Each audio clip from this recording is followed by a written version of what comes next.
সাধারণভাবে আল্লাহ রাব্বুল আলামিনের হকের পরে আল্লাহর বান্দাদের হক অথবা আল্লাহর সৃষ্টির হক।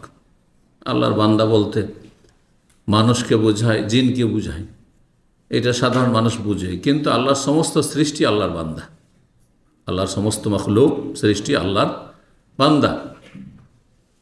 এই জন্য কোরআনে কারীমের বিভিন্ন আয়াতে রয়েছে যে আসমান জমিনের সব কিছু আল্লাহর তসবিহ করে, আসমান জমিনের সব কিছুই আল্লাহর কি করে, আল্লাহকে সিজদা করে।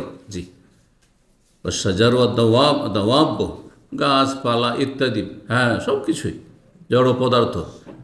তো আল্লাহর বান্দা বলতে আল্লাহর সমস্ত সৃষ্টির হক, এবং আল্লাহর সৃষ্টির মধ্যে সবচাইতে শ্রেষ্ঠ উত্তম সৃষ্টি হচ্ছে মানুষ। আল্লাহ মানুষকে বেশি সম্মানিত করে সৃষ্টি করেছেন, যার ফলে তাদের হক আরও বেশি।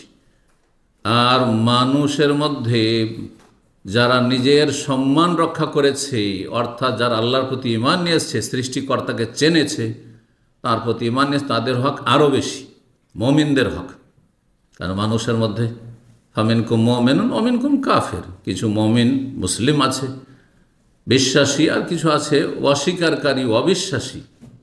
তাদের হক রয়েছে, কিন্তু তাদের হকের তুলনায় মুমিন মুসলিম যে সৃষ্টিকর্তায় বিশ্বাস করে এবং তার প্রতি ঈমান নিয়ে আসে এবং তার আদেশ নিষেধ মানার জন্য প্রস্তুত এবং তা পালন করে, তারা হচ্ছে আল্লাহর সত্যিকার অনুগত বান্দা, আল্লাহর অনুগত বান্দা। আর বাকি কাফেরও আল্লাহর বান্দা, কিন্তু আল্লাহর অবাধ্য বান্দা। যেই বিষয়গুলিতে তারা নিরুপায়, তখন সেখানে আল্লাহর দাসত্ব করে,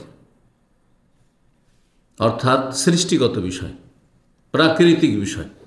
সৃষ্টিগত বিষয় হচ্ছে আল্লাহর যেইভাবে সৃষ্টি করেছেন, যে অঙ্গগুলিকে যেই কাজের জন্য সৃষ্টি করেছেন, সেই অঙ্গ দিয়ে সেই কাজ সম্পাদন করা। এটা যেমন একজন মুসলিম করে, সেটা একজন কাফেরও করে, তাই না?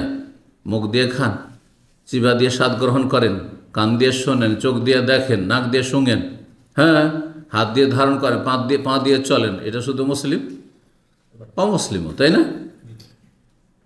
তো এইসব বিষয়গুলির ক্ষেত্রে যেহেতু তাদের এর বিপরীত কোনো ক্ষমতা নেই, যার ফলে তারা এই বিষয়গুলিতে আল্লাহর দাসত্ব করে, আল্লাহর গোলামি করে।